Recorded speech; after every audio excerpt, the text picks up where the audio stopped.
Hello so guys सबैजनालाई आज चाहिँ नयाँ वर्ष 2083 साल लागेछ है। सबैजनालाई नयाँ वर्ष 2083 सालको धेरै धेरै शुभकामना। हजुरहरूले आँटेको अनि सोचेको पूर्ण कामहरू अनि पुरा होस् भन्न चाहन्छु। आज चाहिँ नयाँ वर्ष है। आज चाहिँ म चाहिँ टक्क लाएर यतिखेर चाहिँ रानी महल घुम्न जाउँ भन्ने हाम्रो काम गर्ने ग्रुपहरूले भन्नुभएको कारणले टक्क हामी जाँदैछौँ।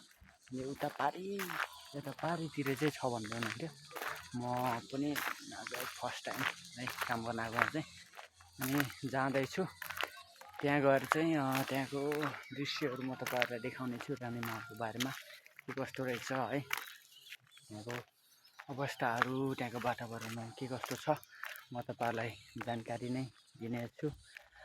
त्यतिन्जेलको लागि अहिले चाहिँ भिडियो गर्न चाहन्छु र त्यो अर्को भिडियो हेर्नको लागि तपाईँहरूले मलाई चाहिँ फेसबुक पेजमा फलो गरिदिनु होला। साथै लाइक कमेन्ट सेयर पनि गर्नु होला भन्न चाहन्छु है त।